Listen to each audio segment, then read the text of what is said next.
회장님, 이러지 마세요, 제발요. 조용히 해! 놈들이 듣는다! 찰칵, 찰컥.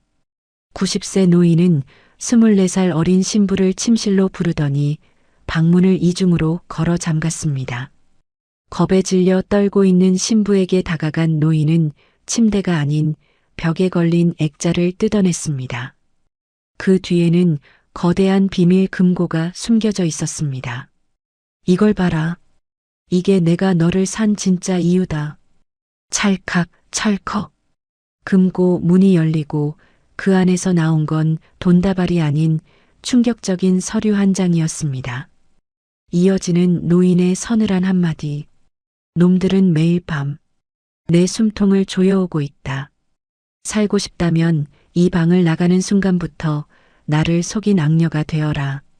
적들의 속을 한복판, 목숨을 부지하기 위해 시작된 90세 노인과 24살 신부의 위험한 연극. 저들이 승리의 축배를 드는 순간 우리는 놈들에게 진짜 지옥을 보여줄 것이다.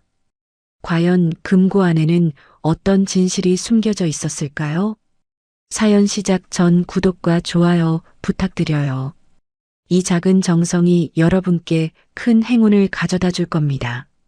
댓글로 계신 곳을 알려주시면 건강하시라고 따뜻한 기운 팍팍 쏴드리겠습니다. 가슴 벅찬 이야기 지금 시작합니다. 비릿한 생선 냄새와 고소한 참기름 냄새가 뒤섞인 재래시장 한복판은 오늘도 치열한 삶의 소리로 가득 찼습니다.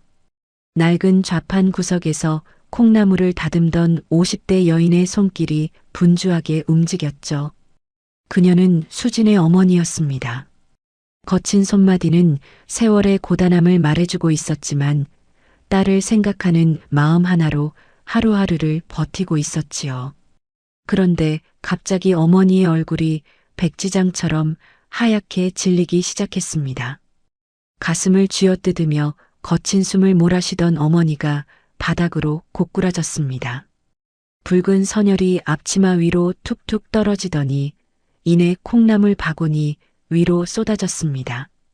시장 사람들이 비명을 지르며 몰려들었고 소식을 들은 수지는 신발이 벗겨지는 줄도 모르고 아스팔트 바닥을 맨발로 달려왔습니다.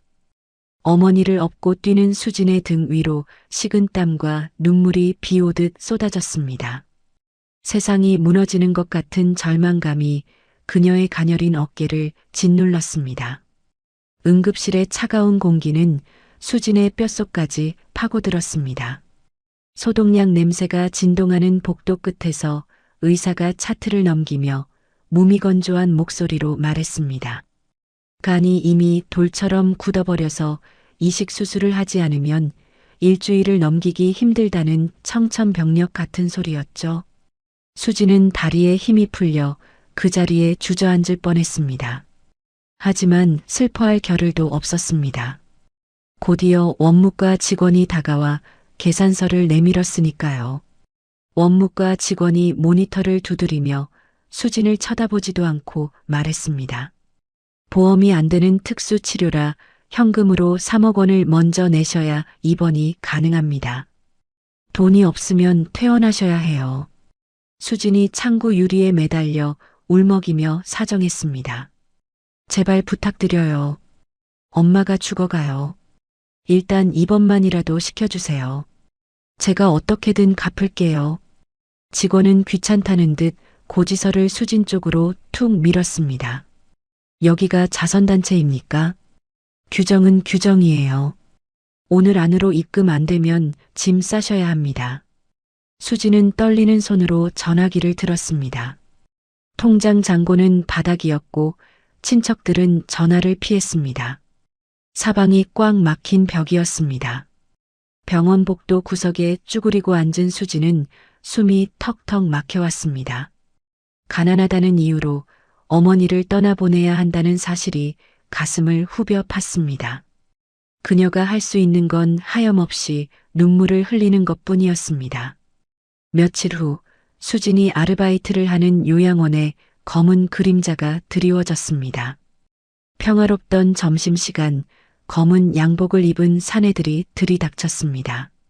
악명 높은 사채업자, 일명 독사라 불리는 자와 그의 부하들이었습니다. 그들은 들어오자마자 입구에 있던 화분을 발로 차 산산조각 냈습니다. 쨍그랑하는 소리에 식사하던 노인들이 기겁하며 몸을 움츠렸습니다. 독사가 껌을 짝짝 씹으며 수진에게 다가가 소리쳤습니다. 야, 돈 갚으라고 빌려줬지 누가 숨으라고 했어? 병원비 쓴 거 이자까지 다 내놔. 수진이 바닥에 무릎을 꿇고 손이 발이 되도록 빌었습니다. 사장님, 조금만 시간을 주세요. 엄마 수술만 끝나면 제가 평생 일해서라도 갚을게요. 제발이요. 독사가 수진의 머리채를 거칠게 잡아당기며 으르렁 거렸습니다. 시간? 웃기지 마. 당장 돈 안 내놓으면 여기서 내 엄마 병원으로 갈 거야. 가서 산소호흡기라도 떼어올까? 공포에 질린 다른 요양보호사들은 탕비실로 도망쳐 문을 잠갔습니다. 아무도 수진을 도와주려 하지 않았죠. 그때였습니다. 식당 구석자리에서 밥을 먹던 한 노인이 벌떡 일어났습니다. 괴팍하기로 소문난 치매 노인 김 회장이었습니다. 그는 시끄러운 소리에 화가 난 듯 들고 있던 식판을 바닥으로 엎어버렸습니다. 국과 반찬이 사방으로 튀며 독사의 구두 위로 쏟아졌습니다. 김 회장이 숟가락을 허공에 휘두르며 고래고래 소리를 질렀습니다. 밥 먹는데 어떤 놈들이 떠들어. 밥맛 떨어지게. 독사의 얼굴이 불그락푸르락해졌습니다. 그는 수진의 머리채를 놓고 김 회장에게 성큼성큼 다가갔습니다. 독사가 주먹을 치켜들며 김 회장의 멱살을 잡으려 했습니다. 독사가 눈을 부라리며 소리쳤습니다. 이 늙은이가 죽고 싶어 환장했나? 오늘 제삿날인 줄 알아. 그 순간 수진이 총알처럼 튀어나갔습니다. 그녀는 김 회장의 앞을 가로막으며 독사의 다리를 붙잡고 매달렸습니다. 수진이 울부짖으며 애원했습니다. 안 돼요. 어르신은 아무것도 몰라요. 때리려면 저를 때리세요. 제발 어르신은 건드리지 마세요. 수진은 온몸으로 김 회장을 감싸 안았습니다. 쏟아지는 발길질을 등으로 받아내며 이를 악물었죠. 김 회장의 품에 안긴 수진의 유니폼 윗단추가 뜯어지며 옷 속에 숨겨져 있던 목걸이가 밖으로 튀어나왔습니다. 반쪽짜리 나비 모양의 낡은 펜던트였습니다. 김 회장의 시선이 그 목걸이에 고정되었습니다. 초점 없던 김 회장의 눈동자가 순간 거칠게 흔들렸습니다. 그것은 30년 전 자신이 며느리에게 직접 선물했던 예물과 똑같은 모양이었습니다. 김 회장은 숨을 멈추고 수진의 얼굴과 목걸이를 번갈아 쳐다보았습니다. 멍한 치매 노인에 가면 뒤로 날카로운 기업가의 눈빛이 스쳐 지나갔습니다. 소라는 경찰이 출동한다는 소리에 사채업자들이 물러가면서 겨우 진정되었습니다. 엉망이 된 식당 바닥에 주저앉아 흐느끼는 수진을 뒤로하고 김 회장은 자신의 독방으로 돌아왔습니다. 문이 닫히자마자 김 회장의 굽은 등이 꼿꼿하게 펴졌습니다. 그는 침대 밑에서 구형 휴대전화를 꺼내 수행비서인 오 실장에게 전화를 걸었습니다. 목소리에는 서리빨 같은 위엄이 서려 있었죠. 김 회장이 낮은 목소리로 지시했습니다. 지금 당장 요양원에 있는 이수진이라는 아이 뒷조사해. 가족관계, 부모 이름, 고향까지 샅샅이 뒤져서 가져와. 오 실장은 군말 없이 움직였습니다. 그날 밤 오 실장은 김 회장의 방으로 은밀하게 들어왔습니다. 그의 손에는 두툼한 서류 봉투가 들려 있었죠. 오 실장은 수진의 어머니가 30년 전 실종된 며느리와 나이대가 비슷하며 유전자 대조 결과 수진과 김 회장의 혈연 관계가 99.9% 일치한다는 1차 보고서를 내밀었습니다. 김 회장은 보고서를 쥔 손을 부들부들 떨었습니다. 평생을 찾아 헤매던 핏줄이 바로 코앞에, 그것도 가장 비참한 모습으로 있었다는 사실에 가슴이 미어지는 듯 했습니다. 하지만 감상에 젖어 있을 시간이 없었습니다. 놈들이 알면 이 아이마저 위험해질 테니까요. 다음 날 아침 요양원 원장실에 정정만이 감돌았습니다. 김 회장은 평소 입던 환자복이 아닌 말끔한 정장 차림으로 소파에 앉아 있었습니다. 그의 앞 탁자 위에는 서류 가방 하나가 놓여 있었죠. 불려온 수지는 영문을 몰라 겁에 질린 표정으로 서 있었습니다. 김 회장은 눈짓으로 가방을 가리켰습니다. 김 회장이 무뚝뚝하게 말했습니다. 열어봐. 수진이 조심스럽게 가방을 열자 그 안에는 5만 원권 현금 다발이 가득 들어 있었습니다. 3억 원이었습니다. 수진의 눈이 휘둥그레졌습니다. 평생 만져보지도 못한 큰 돈이었습니다. 김 회장이 차가운 표정으로 수진을 쳐다보며 제안했습니다.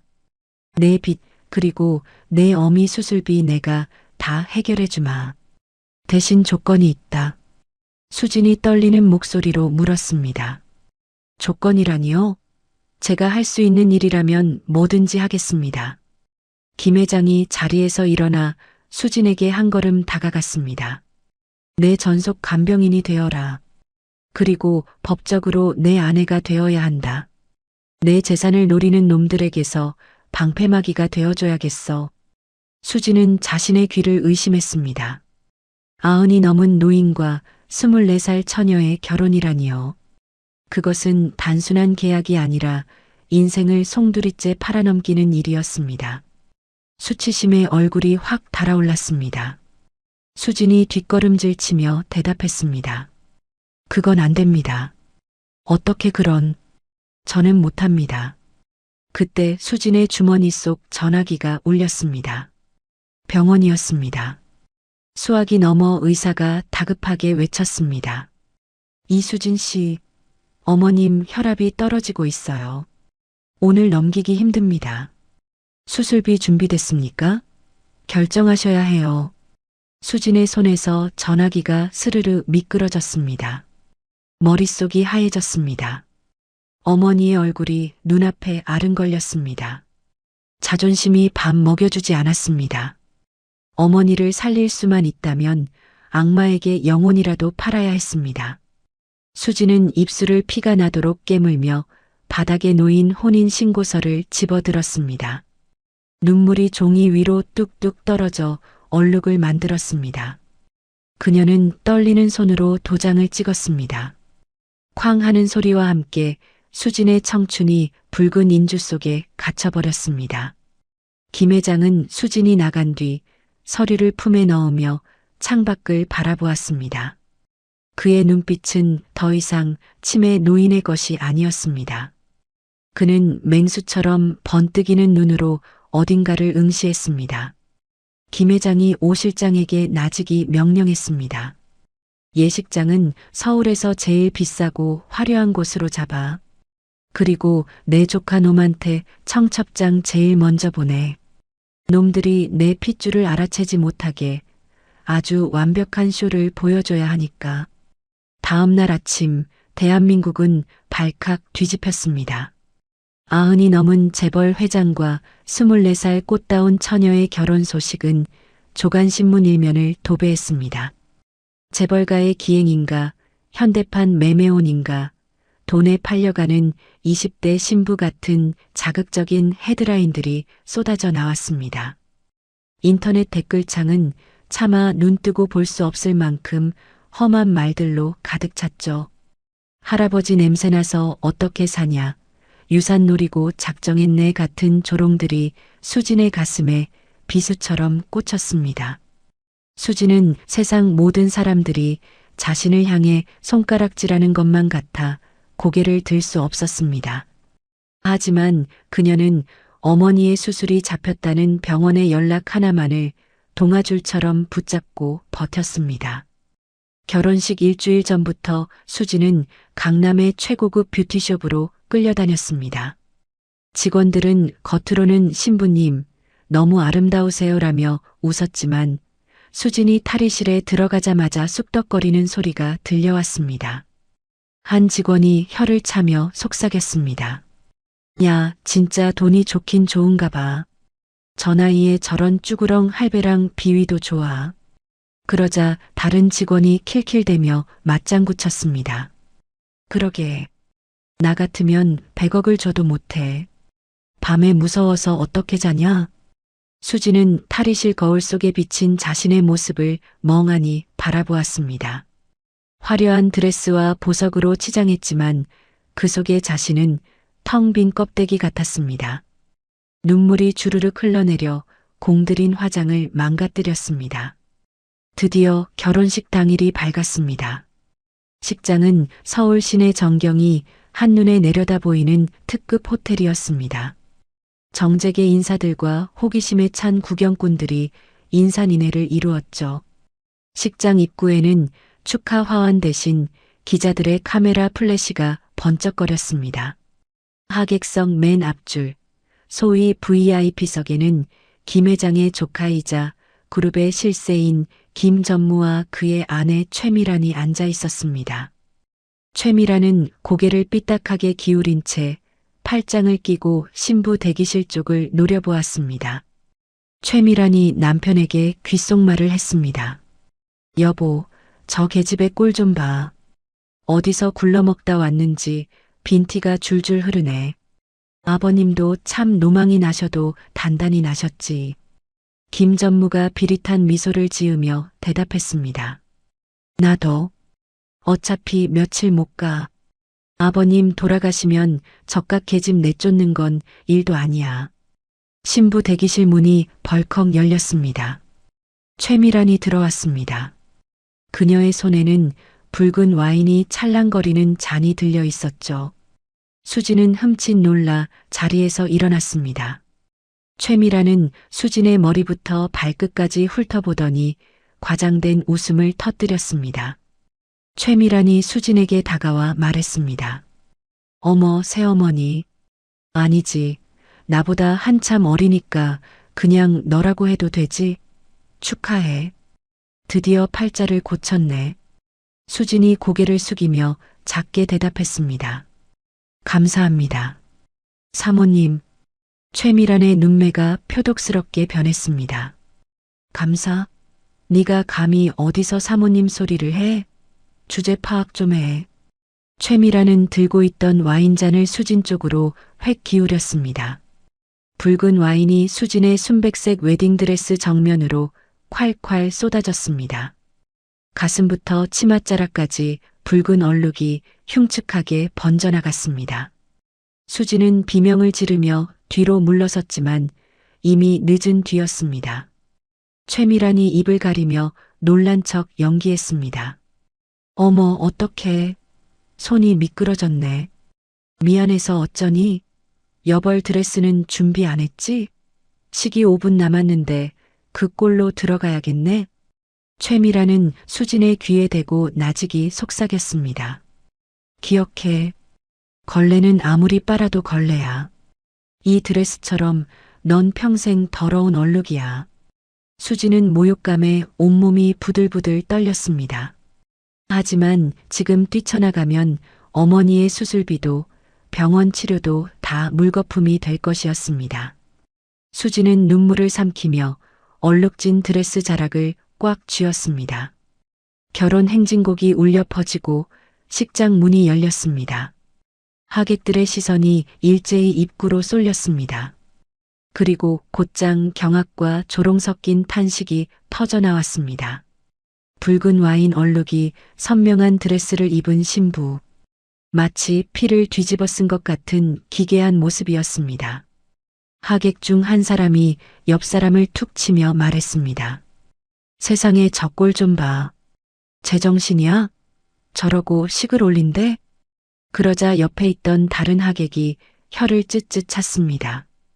돈에 눈이 멀어서 보이는 게 없나 보네. 쯧쯧, 집안 망신이다. 카메라 플래시가 미친 듯이 터지며 수진의 치욕스러운 모습을 생중계했습니다. 수진은 고개를 푹 숙인 채 버질로드를 걸었습니다. 한 걸음 한 걸음이 가시밭길 같았습니다. 주례석 앞에는 김 회장이 휠체어에 앉아 있었습니다. 그는 초점 없는 눈으로 허공을 응시하며 침을 흘리는 척하고 있었습니다. 하지만 아무도 눈치채지 못했습니다. 김 회장의 곁눈질이 매섭게 김 전무 부부를 쏘아보고 있다는 사실을요. 그는 수진의 드레스에 묻은 붉은 자국을 보며 주먹을 꽉 쥐었습니다. 분노가 치밀어 올랐지만 아직은 때가 아니었습니다. 주례사가 끝나고 혼인 서약서를 낭독할 차례가 되었습니다. 수진의 손이 펜을 잡고 덜덜 떨렸습니다. 그때 주머니 속 전화기 진동이 짧게 울렸습니다. 병원에서 온 문자였습니다. 수술비 완납 확인되었습니다. 곧 수술 들어갑니다.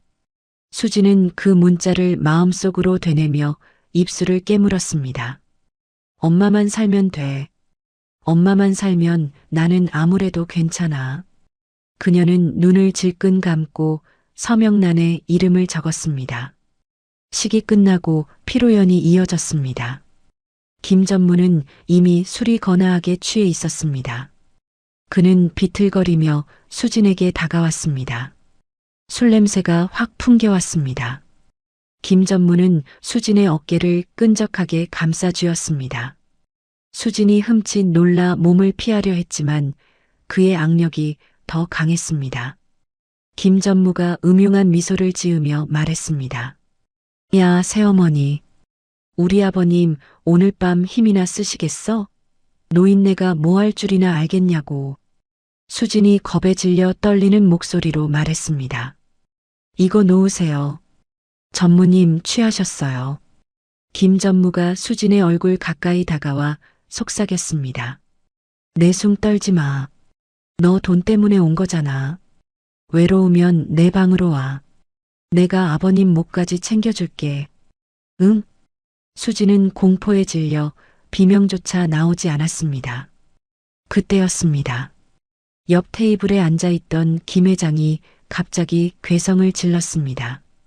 김 회장이 눈을 뒤집으며 소리쳤습니다. 으아, 불이야, 불, 다 죽어. 김 회장은 거품을 무는 척하며 앞에 놓인 식탁을 엎어버렸습니다. 와장창, 접시와 와인병들이 바닥에 떨어지며 요란한 소리를 냈습니다. 피로 연장은 순식간에 아수라장이 되었습니다. 김 회장이 팔다리를 허우적거리며 난동을 부렸습니다. 도망쳐. 놈들이 온다. 다 죽일 거야. 사람들의 시선이 김 회장에게 쏠린 틈을 타 김 전무는 화들짝 놀라 수진에게서 떨어졌습니다. 김 회장의 난동은 김 전무에게서 수진을 떼어놓기 위한 처절한 연기였습니다. 오 실장이 재빨리 달려와 김 회장을 진정시키는 척하며 상황을 수습했습니다. 오 실장이 다급하게 외쳤습니다. 회장님 발작이 시작됐습니다. 구급차는 필요 없고 댁으로 모시겠습니다. 신부님, 얼른 따라오십시오. 오 실장은 멍하니 서 있는 수진을 이끌고 뒷문으로 빠져나갔습니다.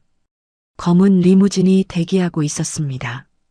차에 오르자마자 문이 닫히고 식장의 소란스러움이 차단되었습니다. 수진은 창밖으로 멀어지는 호텔을 바라보며 안도의 한숨을 내쉬었습니다. 하지만 그것도 잠시 눈앞에 닥친 대저택의 위압감이 그녀를 짓눌렀습니다. 저택에 도착하자 하인들이 도열해 있었지만 그 누구도 수진에게 인사하지 않았습니다. 마치 그녀가 투명 인간인 것처럼 눈길조차 주지 않았죠. 차가운 대리석 바닥의 냉기가 발바닥을 타고 올라왔습니다. 뒤따라 들어온 최미란이 거만한 표정으로 하녀를 불렀습니다. 최미란이 턱짓으로 수진을 가리키며 말했습니다. 박 집사, 얘 짐 1층 구석방에 풀어. 하녀들 쓰는 방 있잖아. 거기면 딱 어울리겠네. 그리고 수진에게 다가와 쏘아붙였습니다. 착각하지 마. 네가 안방마님이라도 된 줄 알아? 아버님 돌아가실 때까지만 쥐 죽은 듯 살아. 숨소리도 내지 말고. 수지는 아무 대꾸도 하지 못하고 고개를 숙였습니다. 1층 구석방은 햇빛도 잘 들지 않는 창고 같은 방이었습니다. 짐을 풀고 침대에 걸터 앉은 수지는 하염없이 흐르는 눈물을 닦았습니다. 밤이 깊어지자 저택은 죽은 듯 고요해졌습니다. 그때 방문을 두드리는 소리가 들렸습니다. 오 실장이었습니다. 오 실장이 굳은 표정으로 말했습니다. 사모님, 회장님께서 찾으십니다. 2층 침실로 오십시오. 아무도 모르게 조용히 오셔야 합니다. 수진의 심장이 덜컥 내려앉았습니다. 올 것이 왔구나. 첫날 밤, 그녀는 떨리는 다리를 겨우 지탱하며 오 실장의 뒤를 따랐습니다. 2층 복도는 어둡고 길었습니다. 김 회장의 침실 앞에 선 수지는 마른 침을 삼키고 문고리를 잡았습니다. 문을 열고 들어서자 침대에 앉아있던 김 회장이 수진을 뚫어지게 쳐다보았습니다. 그리고 수진이 들어오자마자 방문을 굳게 닫고 안에서 이중으로 걸어 잠갔습니다. 찰칵 하는 소리가 수진의 퇴로를 막는 족쇄처럼 들렸습니다. 달칵, 철컥, 이중으로 잠기는 문소리가 수진의 심장을 조여왔습니다. 육중한 나무 문이 닫히자 방 안은 세상과 단절된 섬처럼 고요해졌습니다. 수진은 등 뒤에 닿는 문짝의 차가운 냉기에 몸서리쳤습니다. 눈앞에 김 회장은 더 이상 낮에 보던 힘없는 노인이 아니었습니다. 그의 눈빛은 형형하게 살아있었고 인매는 굳게 다물려 있었습니다. 수진은 공포에 질려 뒷걸음질 쳤습니다. 도망칠 곳도 없었지만 본능적으로 몸이 떨려왔습니다. 수진이 옷깃을 여미며 떨리는 목소리로 말했습니다. 회장님, 이러지 마세요. 제발이요. 김 회장은 수진의 애원에도 아랑곳하지 않고 침대 옆으로 성큼성큼 다가갔습니다. 그러고는 벽에 걸려있던 거대한 산수화 액자를 양손으로 잡아 옆으로 밀어냈습니다. 액자가 밀려난 자리에는 차가운 금속성을 띤 대형 벽 금고가 숨겨져 있었습니다. 김 회장의 손가락이 다이얼 위에서 빠르게 움직였습니다. 띠띠띠. 전자음 소리가 적막한 방 안에 유난히 크게 울렸습니다. 곧이어 육중한 철문이 묵직한 소리를 내며 열렸습니다. 수지는 눈을 질끈 감았습니다. 돈다발이 쏟아져 나올 것이라 예상했습니다. 돈으로 자신을 샀으니 그 대가를 치르겠다는 무언의 압박일 거라 생각했으니까요. 하지만 김 회장이 금고에서 꺼낸 것은 뜻밖의 물건들이었습니다. 두툼한 서류 봉투와 아주 오래된 낡은 앨범, 그리고 한 장의 종이였습니다. 김 회장이 그 물건들을 들고 수진에게 천천히 다가왔습니다. 수진은 흠칫 놀라 어깨를 움츠렸지만 김 회장은 수진을 지나쳐 탁자 위에 물건들을 내려놓았습니다. 김 회장이 종이 한 장을 수진에게 내밀며 말했습니다. 이걸 봐라. 읽어봐. 수진은 주저하며 종이를 받아들었습니다. 그것은 유전자 검사 결과지였습니다. 알 수 없는 영어와 숫자들 사이에서 수진의 눈에 확 들어오는 한글이 있었습니다. 친생자 관계 성립. 일치율 99.9%. 검사 대상은 김대풍, 그리고 이수진이었습니다. 수진이 이해할 수 없다는 표정으로 물었습니다. 이게 무슨 뜻인가요? 회장님과 제가 친자 관계라니요? 김 회장은 대답 대신 바닥에 털썩 무릎을 꿇었습니다. 천하의 김 회장이 대한민국 재계를 호령하던 그가 24살 어린 신부 앞에 무릎을 꿇은 것입니다. 그의 어깨가 격하게 들썩이기 시작했습니다. 평생을 참아왔던 댐이 무너진 듯 김 회장의 눈에서 굵은 눈물방울이 뚝뚝 떨어져 카펫을 적셨습니다. 김 회장이 오열하며 토해내듯 말했습니다. 미안하다. 정말 미안하다. 내가 내 할애비다. 내가 내 새끼를 못 알아보고. 수지는 들고 있던 종이를 떨어뜨렸습니다. 머릿속이 하얗게 변했습니다. 할아버지라니. 눈앞에 이 노인이 자신의 할아버지라니. 도무지 믿기지 않는 현실에 다리에 힘이 풀려 주저앉고 말았습니다. 김 회장은 떨리는 손으로 낡은 앨범을 펼쳐 수진에게 보여주었습니다. 빛바랜 사진 속에는 젊은 시절의 김 회장과 그의 아들, 그리고 환하게 웃고 있는 젊은 여자가 있었습니다. 그 여자는 지금 병상에 누워있는 수진의 어머니와 똑같은 얼굴이었습니다. 그리고 그 여자의 목에는 수진이 지니고 있던 반쪽짜리 나비 목걸이가 걸려 있었습니다. 김 회장이 사진 속 아들의 얼굴을 쓰다듬으며 쉰 목소리로 말했습니다. 30년 전이다. 내 아들 녀석과 며느리가 의문의 교통사고를 당했어. 아들은 그 자리에서 즉사했고 며느리는 시신조차 찾지 못했지. 다들 죽었다고 했어. 그런데 며느리가 살아있었던 게야. 뱃속에 너를 품은 채로. 수진의 눈에서도 눈물이 솟구쳤습니다. 고아인 줄 알고 살았던 세월, 어머니가 겪었던 그 모진 가난과 고통의 이유가 흩어진 퍼즐 조각처럼 맞춰지기 시작했습니다. 수진이 울먹이며 물었습니다. 그럼 우리 아빠는요? 우리 아빠는 사고로 돌아가신 거예요? 김 회장의 눈빛이 순식간에 매섭게 변했습니다. 슬픔은 사라지고 서늘한 분노가 그 자리를 채웠습니다. 김 회장이 이를 갈며 대답했습니다. 사고가 아니었다.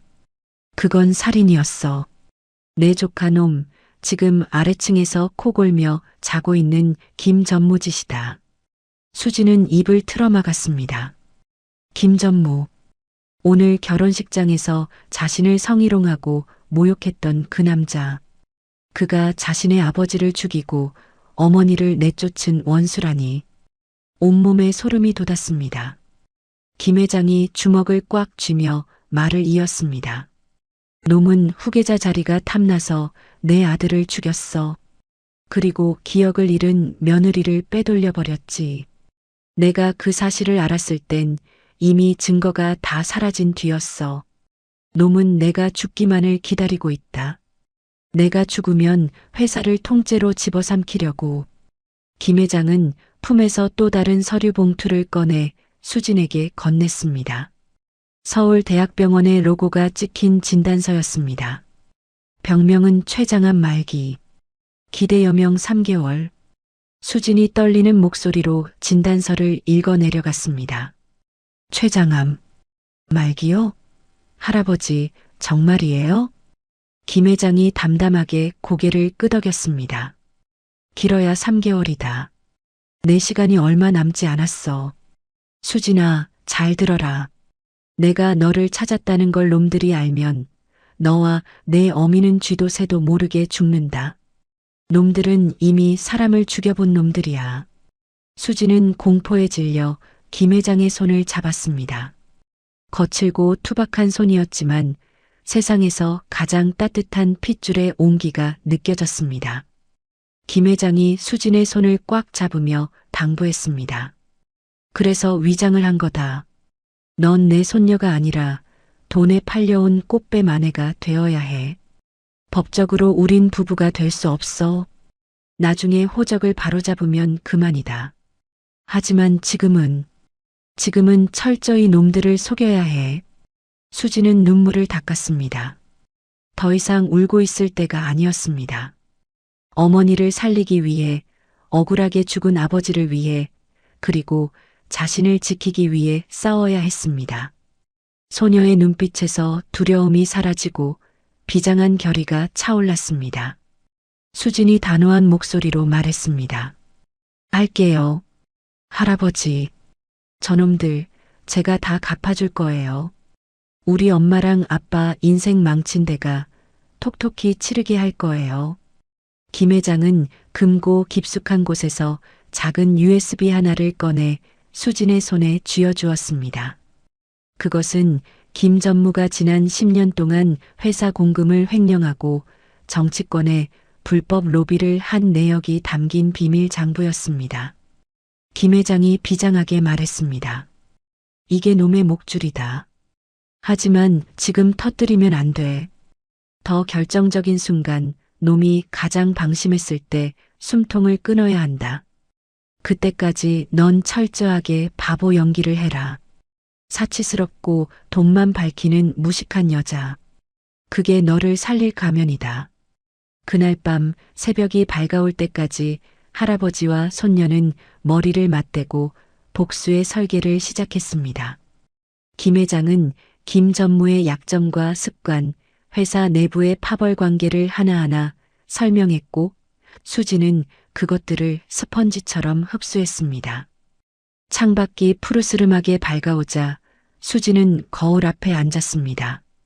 단정했던 머리를 일부러 헝클어뜨리고 화장대 위에 있던 가장 진한 립스틱을 꺼내 입술에 발랐습니다. 그리고 옷장 속에서 가장 촌스럽고 화려한 꽃무늬 원피스를 꺼내 입었습니다. 거울 속에 비친 수지는 더 이상 효심 깊은 요양보호사가 아니었습니다. 탐욕에 눈이 먼 천박한 어린 신부의 모습이었죠. 수지는 거울을 보며 씩 웃는 연습을 했습니다. 입꼬리는 올라갔지만 눈은 차갑게 가라앉아 있었습니다. 방문을 나서는 수진의 발걸음 소리가 복도를 울렸습니다. 1층 주방에서는 아침 식사를 준비하는 소리가 들려왔습니다. 최미란이 식탁에 앉아 커피를 마시고 있었습니다. 그녀는 2층에서 내려오는 수진을 보자마자 혐오스러운 표정을 지었습니다. 최미란이 커피잔을 내려놓으며 비꼬았습니다. 어머, 꼴이 그게 뭐니? 밤새 무슨 짓을 했길래 머리가 산발이야? 노인네 비위 맞추느라 고생 좀 했나 봐. 수지는 최미란의 말에 기죽지 않고 오히려 콧소리를 섞어 과장되게 웃었습니다. 그녀는 최미란의 맞은편 의자를 빼내어 털썩 주저앉았습니다. 수진이 다리를 꼬며 교태 섞인 목소리로 말했습니다. 어머, 형님. 아니지, 촌수가 어떻게 되나? 여보가 그러는데 강남 빌딩 하나 제 명의로 돌려준대요. 근데 명예 이전은 언제 해줄 거예요? 저 그거 받으러 온 건데. 호호. 최미란의 얼굴이 불그락푸르락해졌습니다. 그녀는 들고 있던 포크를 식탁에 거칠게 내려찍었습니다. 최미란이 꽥 소리를 질렀습니다. 뭐, 빌딩? 이 미친년이 들어온 지 하루 만에 본색을 드러내. 야, 꿈깨. 너한텐 국물도 없어. 수지는 속으로 쾌재를 불렀습니다. 최미란이 흥분할수록 자신을 경멸할수록 그녀의 경계심은 허술해질 테니까요. 수지는 짐짓 실망한 척 입술을 삐죽거리며 김 회장의 방문 쪽을 쳐다보았습니다. 수진이 징징거리는 말투로 대꾸했습니다. 아이 참, 여보한테 일러야지. 빨리 달라고 조를 거예요. 돈도 안 주면 내가 왜 이 고생을 해?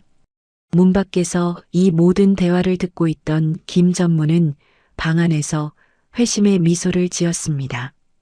역시 돈에 환장한 계집애군. 다루기 쉽겠어. 그는 자신의 목을 조여올 덫이 완성되고 있다는 사실은 꿈에도 모른 채 넥타이를 매며 콧노래를 불렀습니다. 다음 날부터 수진의 이중 생활이 본격적으로 시작되었습니다. 아침 해가 중천에 뜰 때까지 늘어지게 늦잠을 자는 척하다가 오후가 되면 화려하게 치장하고 집을 나섰습니다. 그녀가 향한 곳은 서울 시내의 유명 백화점이었습니다. 최미라는 수진이 사고라도 칠까봐 사람을 붙여 감시했지만 보고되는 내용이라곤 명품관을 휩쓸고 다닌다는 것뿐이었죠. 수진은 백화점 직원들을 대동하고 진열장을 손가락으로 가리켰습니다. 수진이 콧대를 높이며 거만하게 말했습니다. 여기서부터 저기까지 신상품은 다 포장해 주세요. 아, 그리고 저건 색깔별로 다 담고요. 직원들이 허리를 굽신거리며 쇼핑백을 날랐습니다. 수지는 일부러 카드를 긁을 때마다 최미란에게 결제 문자가 가도록 했습니다. 휴대전화가 울릴 때마다 집안에 있는 최미란의 얼굴이 울그락불그락해질 것을 상상하며 수지는 속으로 쓴웃음을 삼켰습니다. 쇼핑을 마치고 돌아온 수지는 거실 소파에 쇼핑백들을 보란듯이 던져놓았습니다. 최미란이 쇼핑백을 발로 차며 소리쳤습니다. 너 지금 제정신이니? 하루 만에 몇 천만 원을 긁어? 네가 재벌 사모님이라도 된 줄 알아? 수지는 눈 하나 깜짝하지 않고 소파에 드러누웠습니다. 그리고 하품을 하며 귀찮다는 듯 대꾸했습니다. 수진이 손톱을 다듬으며 대답했습니다. 아이 참 형님도. 여보가 쓰라고 준 카드인데 왜 형님이 난리예요? 억울하면 형님도 남편한테 카드 달라고 하세요. 최미라는 기가 막혀 말문이 막혔습니다. 하지만 그녀의 눈빛에는 경멸과 함께 묘한 안도감이 스쳐 지나갔습니다. 역시 머리에 똥만 찬 계집애구나. 돈만 주면 얌전히 있겠어. 최미란의 경계심이 한꺼풀 벗겨지는 순간이었습니다. 하지만 밤이 되면 수지는 완전히 다른 사람이 되었습니다. 김 전무는 집안 곳곳에 심지어 김 회장의 서재에도 감시 카메라와 도청 장치를 숨겨놓았습니다. 하지만 오 실장은 카메라의 사각지대를 정확히 파악하고 있었습니다. 서재 구석, 책장과 소파 사이의 좁은 공간이 유일한 안전지대였죠. 수지는 매일 밤 안마를 해드린다는 핑계로 김 회장과 함께 서재에 틀어박혔습니다. 수지는 카메라가 비추는 각도에 맞춰 김 회장의 다리를 주무르는 신용을 했습니다. 하지만 텔레비전 볼륨을 크게 틀어놓은 채 두 사람은 침묵의 수업을 이어갔습니다. 김 회장은 이불 속에서 수진의 손바닥을 끌어당겼습니다. 거칠고 투박한 손가락이 수진의 여린 손바닥 위에 글씨를 썼습니다. 재무제표, 비자금, 임용계약. 김 회장은 수진의 손바닥에 기업 경영의 핵심 단어들을 꾹꾹 눌러 적었습니다. 그리고 눈짓으로 책상 위에 펼쳐진 서류의 특정 숫자를 가리켰습니다. 수지는 할아버지의 손끝이 가리키는 곳을 눈으로 쫓으며 회사의 돈이 어디서 새어나가고 있는지, 이사들 중 누가 배신자인지를 머릿속에 각인시켰습니다. 말 한마디 오가지 않는 수업이었지만 그 어떤 강의보다 치열하고 뜨거웠습니다. 김 회장은 때로는 링거를 맞아가며 때로는 가쁜 숨을 몰아쉬며 자신의 평생 노하우를 손녀에게 전수했습니다. 수지는 할아버지의 땀방울을 닦아드리며 다짐했습니다. 반드시 이 회사를 지켜내겠다고요. 어느 날 저녁 식사 시간이었습니다. 식탁 위에는 진수성찬이 차려져 있었지만 분위기는 살얼음판 같았습니다. 최미란이 작은 약통을 들고 김 회장에게 다가왔습니다. 최미란이 상냥한 척 웃으며 말했습니다. 아버님, 영양제 드실 시간이에요. 이거 드셔야 기운 차리시죠. 미국에서 직구한 비싼 거예요. 김 회장은 멍한 표정으로 입을 벌렸습니다. 최미란은 익숙하게 알약 2개를 김 회장의 입안에 털어넣고 물잔을 건넸습니다. 그 모습을 지켜보던 수진의 눈매가 날카로워졌습니다.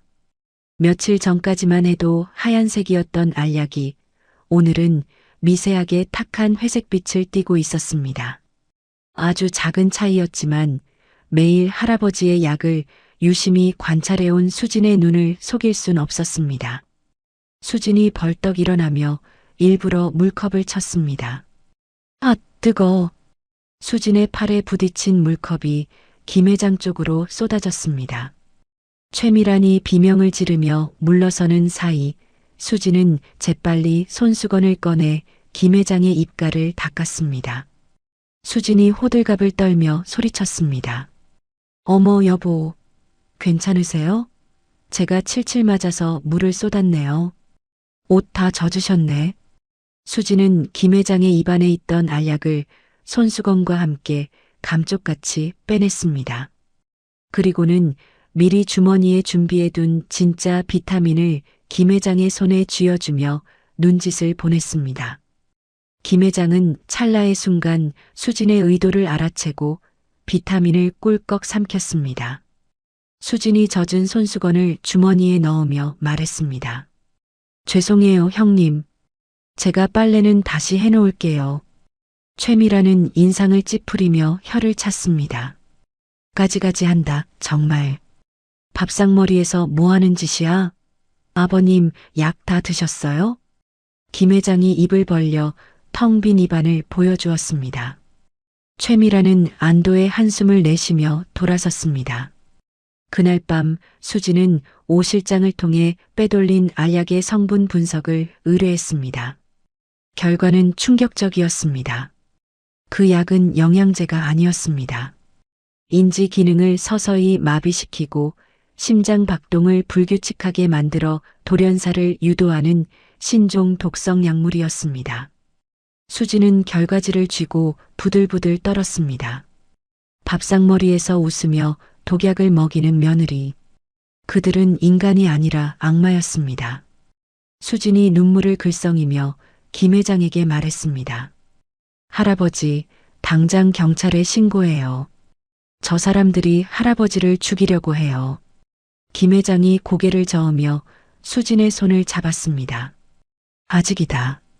지금 신고하면 놈들은 실수였다고 발뺌할 거야. 확실한 증거, 놈들이 꼼짝 못할 덫을 놓아야 해. 그날부터 위험한 연극이 시작되었습니다. 수지는 매일 식사 시간마다 기상천외한 방법으로 약을 바꿔치기 했습니다.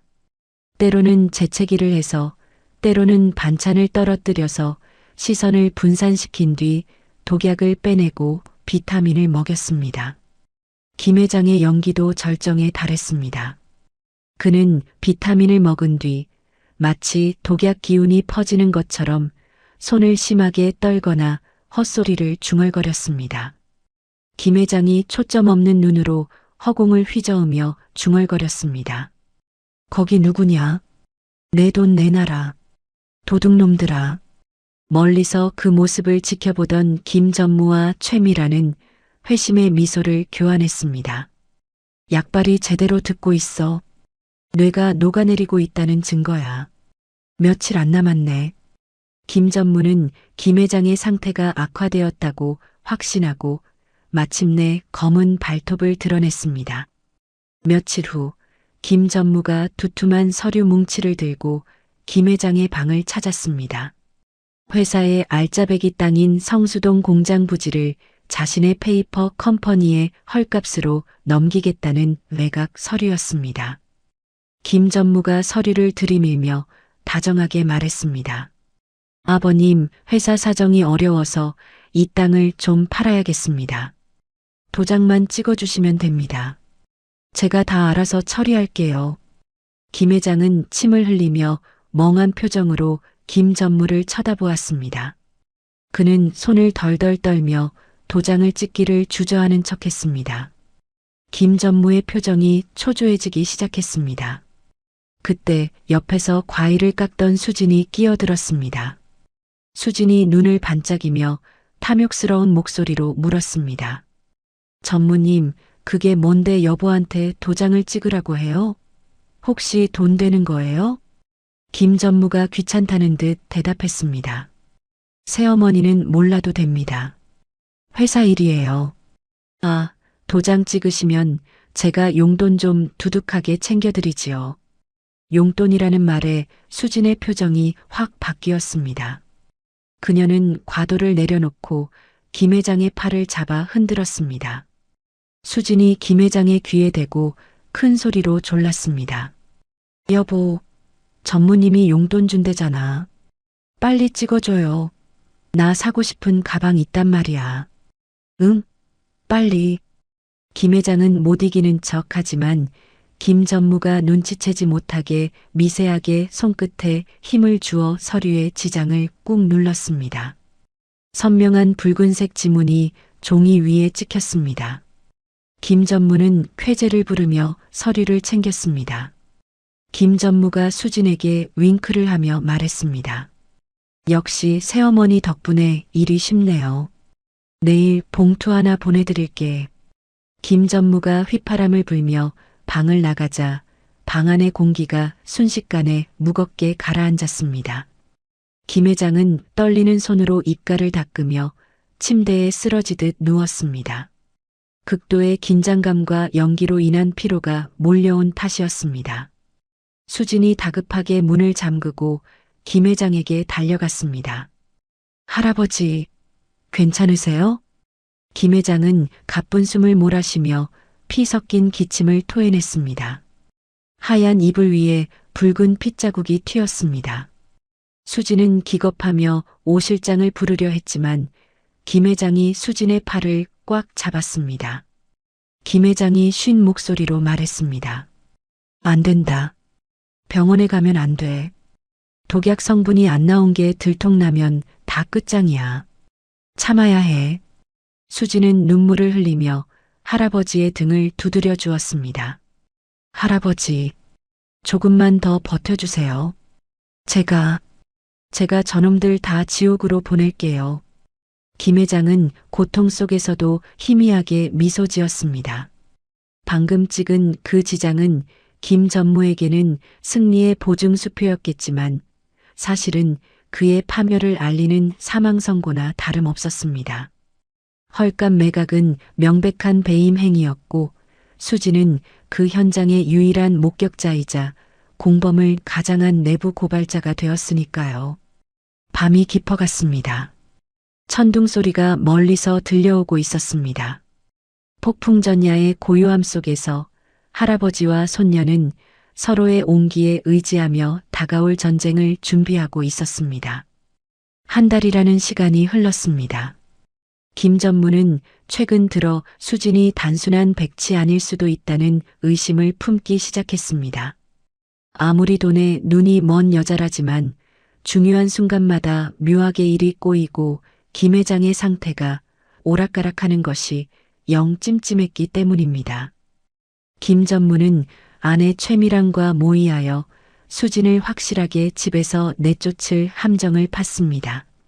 쫓아낼 명분만 있다면 위자료 한 푼 안 주고 빈손으로 내보낼 수 있었으니까요. 그날 밤 저택 관리인 박 씨가 어둠을 틈타 수진의 방으로 살금살금 기어들었습니다. 그는 김 전무에게 거액의 뒷돈을 받고 매수된 상태였습니다. 박 씨는 잠든 수진의 머리맡에 놓인 핸드백을 조심스럽게 열었습니다. 그리고 최미란이 아끼던 5억 원짜리 다이아몬드 목걸이를 가방 깊숙한 곳 파우치 안쪽에 찔러 넣었습니다. 수진은 아무것도 모른 채 고단한 잠에 빠져 있었습니다. 창밖에서는 마른 번개가 번쩍이며 다가올 폭풍우를 예고하고 있었습니다. 다음 날 아침 저택이 떠나가라 비명소리가 울려 퍼졌습니다.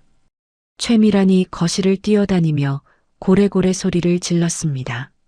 내 목걸이, 그게 얼마짜린데? 당장 찾아내.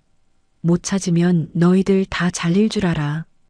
하인들이 사색이 되어 집안을 샅샅이 뒤지기 시작했습니다. 소란스러운 소리에 부스스한 모습으로 방에서 나온 수진이 하품을 하며 물었습니다. 수진이 눈을 비비며 물었습니다. 형님, 아침부터 왜 이렇게 시끄러워요? 잠 좀 잡시다. 최미란이 도끼 어린 눈으로 수진을 쏘아보며 삿대질을 했습니다. 너 잘 만났다. 내 예물 목걸이가 없어졌어. 혹시 네가 건드린 거 아니니? 수진이 펄쩍 뛰며 손사래를 쳤습니다. 무슨 섭섭한 말씀을. 저 그런 거 본 적도 없어요. 사람을 뭘로 보고 그러세요? 최미란이 코웃음을 치며 박 집사에게 턱짓했습니다. 본 적이 있는지 없는지는 뒤져보면 알겠지. 박 집사 얘 방이랑 가방 싹 다 뒤져. 먼지 한 톨까지 다 털어. 하인들이 수진의 방으로 우르르 몰려 들어갔습니다. 옷장을 뒤집고 서랍을 엎었습니다. 잠시 후 박 집사가 수진의 핸드백을 거실로 들고 나왔습니다. 하인들과 김 전무가 지켜보는 가운데 박 집사가 가방을 거꾸로 들고 탈탈 털었습니다. 화장품과 잡동사니들이 와르르 쏟아졌습니다. 그리고 그 사이에서 영롱한 빛을 내뿜는 다이아몬드 목걸이가 툭 하고 바닥으로 떨어졌습니다. 순간 정적이 흘렀습니다. 수진의 눈이 휘둥그레졌습니다. 최미란이 목걸이를 집어들며 승리감에 도취된 목소리로 외쳤습니다. 이것 봐. 도둑년의 본색이 드러났네. 내 이럴 줄 알았어. 근본 없는 년이 들어왔을 때부터 알아봤다고. 짝! 최미란의 손바닥이 수진의 뺨을 세차게 올려붙였습니다. 고개가 돌아갈 정도로 강한 충격이었습니다. 수진은 얼얼한 뺨을 감싸쥐며 바닥에 주저앉았습니다. 억울함에 눈물이 핑 돌았습니다. 수진이 울먹이며 호소했습니다. 아니에요. 저 진짜 훔친 적 없어요. 누가 몰래 넣은 거예요. 억울해요. 소파에 앉아 상황을 지켜보던 김 전무가 천천히 일어났습니다. 그는 혀를 찢찢하며 수진에게 다가왔습니다. 그리고 주머니에서 휴대전화를 꺼내 112 번호를 누르는 신용을 했습니다. 김 전무가 차가운 목소리로 협박했습니다. 증거가 이렇게 명백한데 발뺌이야? 이거 특수절도야. 금액이 커서 구속수사감인 거 알지? 감방 가서 콩밥 좀 먹어야 정신 차리겠네. 수지는 감방이라는 말에 사색이 되었습니다. 감옥에 가면 어머니는 누가 돌본단 말인가요? 수지는 김 전무의 바짓가랑이를 붙잡고 매달렸습니다. 수진이 바닥에 머리를 조아리며 빌었습니다. 전무님 잘못했어요. 한 번만 봐주세요. 경찰은 안 돼요. 제발이요. 김 전무는 엎드린 수진을 내려다보며 회심의 미소를 지었습니다. 그는 품 안에서 미리 준비해둔 서류 한 장을 꺼내 수진의 얼굴 앞에 던졌습니다. 상속 포기 및 이혼 합의서였습니다. 김 전무가 펜을 던지며 말했습니다. 좋아. 내가 인심 썼다. 여기 사인해. 위자료, 재산 분할, 상속 다 포기하고 몸만 나간다고 약속하면 경찰은 안 부를게. 지금 당장 사인하고 꺼져. 수지는 떨리는 손으로 서류를 집어들었습니다. 눈물로 흐릿한 시야 너머로 글자들을 읽어내려갔습니다. 겉으로는 겁에 질려 허둥지둥하는 척했지만 그녀의 눈동자는 서류의 조항들을 빠르게 스캔하고 있었습니다. 법적 효력이 없는 강박에 의한 계약, 공증이 없는 각서. 수지는 시간을 끌기 위해 일부러 펜을 떨어뜨리고 다시 줍기를 반복했습니다. 김 전무가 답답하다는 듯 소리쳤습니다. 뭐해? 안 찍고 확 경찰 부를까? 절체절명의 순간이었습니다. 그때 2층에서 쿵 하는 굉음이 들렸습니다. 김 회장의 방에서 비명소리가 터져나왔습니다. 으악! 뱀이다. 뱀이 나를 문다. 살려줘. 와장창. 도자기가 깨지는 소리가 연이어 들렸습니다. 김 회장의 발작 연기였습니다. 오 실장이 방문을 박차고 나오며 아래층을 향해 다급하게 소리쳤습니다. 오 실장이 난간을 잡고 외쳤습니다. 전무님, 회장님 상태가 위독합니다. 숨을 못 쉬십니다. 구급차 불러야 할 것 같습니다. 구급차 소리에 김 전무의 얼굴이 굳어졌습니다. 경찰이나 구급대원이 오면 집안 꼴이 말이 아닐 테고 수진을 협박하던 상황도 들통날 수 있었으니까요. 김 전무는 낭패라는 듯 입술을 깨물며 수진에게서 서류를 낚아챘습니다. 김 전무가 수진을 발로 밀치며 으르렁거렸습니다. 운 좋은 줄 알아. 일단 방에 처박혀 있어. 나오면 죽여버린다. 김 전무와 최미란이 허둥지둥 2층으로 올라갔습니다. 수지는 그 틈을 타 거친 숨을 몰아쉬며 자신의 방으로 도망쳤습니다. 일단 위기는 넘겼지만 도간에 든 쥐 신세였습니다. 저녁이 되자 빗줄기가 굵어지기 시작했습니다. 창문을 때리는 빗소리가 수진의 불안한 마음을 더욱 두드렸습니다. 그때 방문이 열리고 김 전무가 들어왔습니다. 그의 표정은 아까보다 훨씬 더 비열하고 잔인해져 있었습니다. 김 전무가 휴대전화를 흔들어 보이며 말했습니다. 새어머니, 내가 방금 병원장하고 통화를 좀 했는데 말이야. 내가 법적 보호자 자격을 행사하기로 했어. 수진이 놀란 눈으로 김 전무를 쳐다보았습니다. 그게 무슨 말씀이세요? 김 전무가 비릿하게 웃으며 대답했습니다. 서울병원은 돈이 너무 많이 들어서 말이야. 환자를 전원시키기로 했어. 저기 강원도 산골에 있는 요양병원으로. 시설은 좀 구리지만 공기는 좋을 거야. 가는 길에 숨이 붙어 있을지는 장담 못하지만 수지는 피가 거꾸로 솟는 것 같았습니다. 이식 수술을 앞둔 중환자를 시설도 없는 요양병원으로 옮기겠다는 건 그냥 죽이겠다는 소리나 다름없었습니다. 수진이 달려들며 소리쳤습니다. 안 돼요. 그건 살인이에요. 우리 엄마 건드리지 마요. 김 전무는 가소롭다는 듯 수진을 밀쳐 침대에 쓰러뜨렸습니다. 그러니까 좋게 말할 때 사인했어야지. 내일 아침 앰뷸런스 출발한다. 엄마 송장 치우기 싫으면 얌전히 도장 찍을 준비나 하고 있어. 김 전무가 쾅 하고 문을 닫고 나갔습니다. 밖에서 문을 잠그는 소리가 들렸습니다. 그리고 창밖을 보니 우비 입은 건장한 사설 경호원들이 대문과 담벼락을 지키고 있었습니다. 완벽한 감금이었습니다. 수지는 문을 두드리며 울부짖었지만 돌아오는 건 차가운 빗소리뿐이었습니다. 어머니가 위험했습니다. 오늘 밤을 넘기면 정말로 어머니를 잃을 수도 있었습니다. 절망에 빠진 수진이 방구석에 웅크리고 있을 때 방문이 배식구가 열렸습니다. 오 실장이 저녁 식사가 든 쟁반을 밀어 넣었습니다. 오 실장이 작은 목소리로 속삭였습니다. 사모님, 밥은 꼭 드셔야 합니다.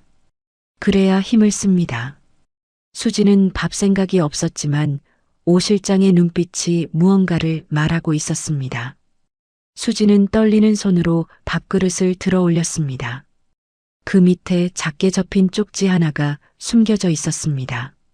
할아버지의 필체였습니다. 삐뚤빼뚤하지만 힘이 실린 글씨였습니다.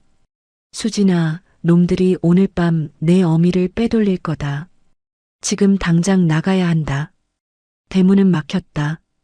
부엌 쪽 하녀들이 쓰는 쪽문 옆에 낡은 개구멍이 있다. 거기로 나가라. 나가서 별장으로 가라. 내 금고를 열어라. 그게 널 살릴 유일한 길이다. 미안하다. 그리고 사랑한다. 수지는 쪽지를 가슴에 품고 눈물을 쏟았습니다. 할아버지는 갇혀있는 와중에도 모든 것을 꿰뚫어보고 손녀를 살릴 길을 마련해 두셨던 것입니다.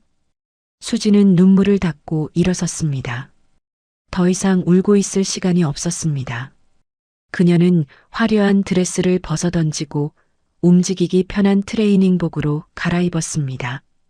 검은 모자를 푹 눌러쓰고 신발끈을 단단히 묶었습니다. 시계는 새벽 2시를 가리키고 있었습니다. 밖에는 폭우가 쏟아지고 천둥 번개가 요란했습니다. 경비들의 시야를 가리기 딱 좋은 날씨였습니다. 수지는 방문을 여는 대신 창문을 조심스럽게 열었습니다. 다행히 1층이라 뛰어내릴 수 있었습니다.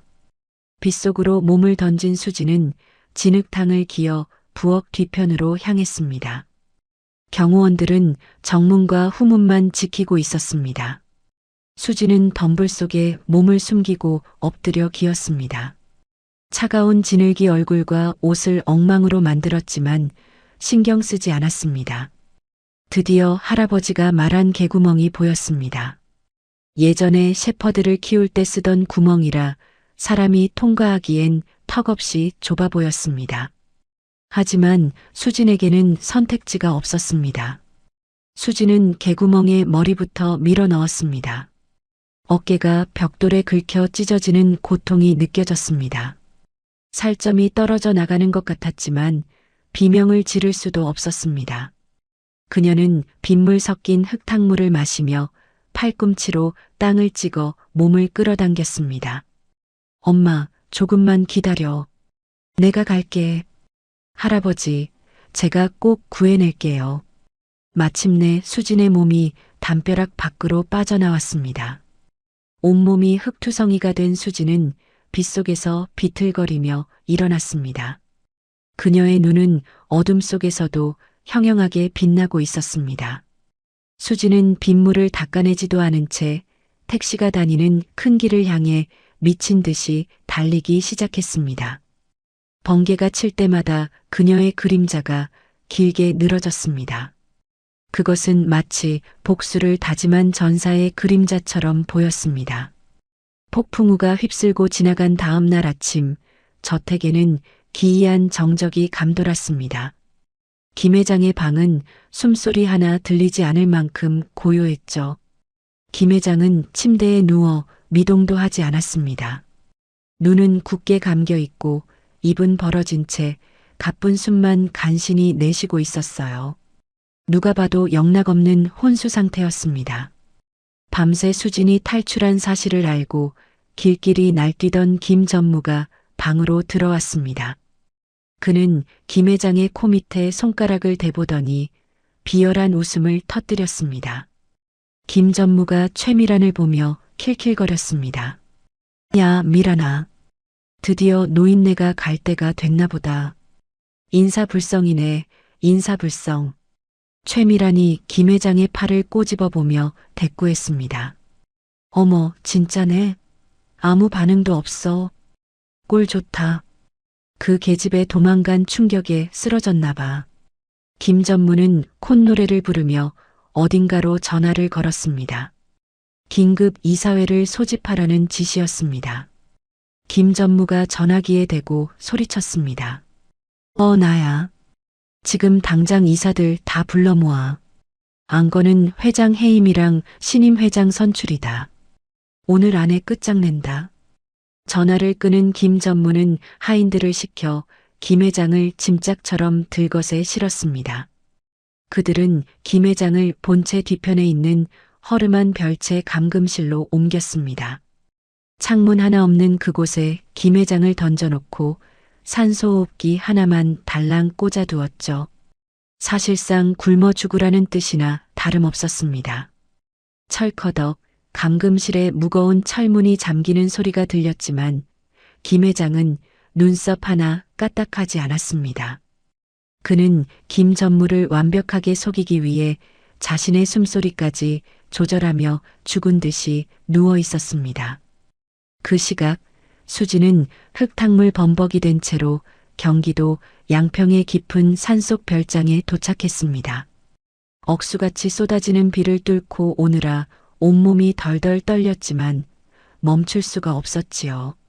할아버지가 알려준 별장은 덩굴에 뒤덮여 을씨년스러운 분위기를 풍기고 있었습니다. 수지는 떨리는 손으로 현관 도어록을 눌렀습니다. 할아버지가 알려준 비밀번호, 바로 수진 어머니의 생일이었습니다. 띠로리 경쾌한 소리와 함께 문이 열렸습니다. 별장 안은 먼지가 자욱했습니다. 수지는 곧장 안방 장롱 뒤에 숨겨진 비밀 금고 앞으로 달려갔습니다. 금고 다이얼을 돌리는 수진의 손가락 끝이 하얗게 질려 있었죠. 마지막 숫자를 맞추자 텅 하는 소리와 함께 금고 문이 열렸습니다. 그 안에는 할아버지가 말한 복수의 칼날들이 들어 있었습니다. 30년 전 교통사고 당시의 블랙박스 영상 원본이 담긴 외장하드, 정관계 인사들에게 뿌린 불법 로비 리스트, 그리고 김 전무 명의의 차명 계좌 장부였습니다. 수지는 증거물들을 가슴에 품고 주저앉아 오열했습니다. 할아버지, 찾았어요. 제가 찾았어요. 하지만 울고 있을 시간조차 없었습니다. 어머니가 위험했습니다. 수지는 증거물들을 방수 가방에 단단히 챙겨 넣고 다시 빗속으로 뛰어들었습니다. 산을 내려와 택시를 잡아탄 수진의 눈빛은 아까와는 완전히 달라져 있었습니다. 그것은 사냥감을 노리는 암사자의 눈빛이었습니다. 택시가 병원 주차장에 도착했을 때 병원 앞은 이미 아수라장이었습니다. 김 전무가 보낸 사설 앰뷸런스 한 대가 요란한 사이렌 소리를 내며 대기하고 있었고 검은 양복을 입은 덩치 큰 사내들이 이동식 침대를 밀고 나오고 있었습니다.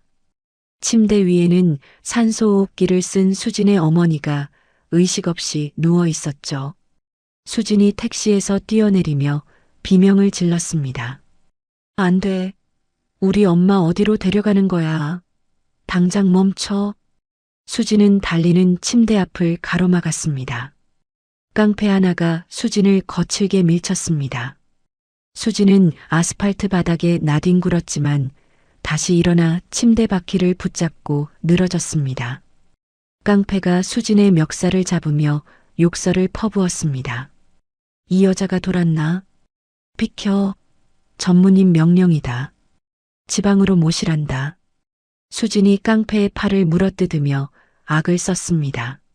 못 가. 내 시체를 넘고 가. 살려주세요.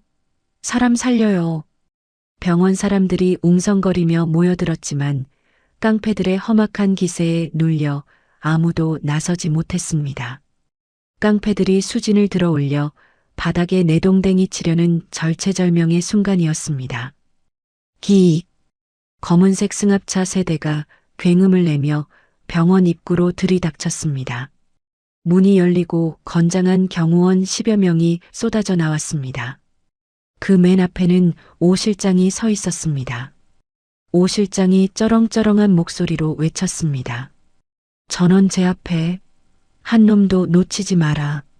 오 실장의 지시에 따라 경호원들이 일사불란하게 움직였습니다.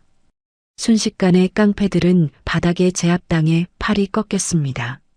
상황은 눈 깜짝할 사이에 역전되었죠. 오 실장은 흑투성이가 된 수진에게 달려와 부축했습니다. 오 실장이 걱정스러운 얼굴로 물었습니다.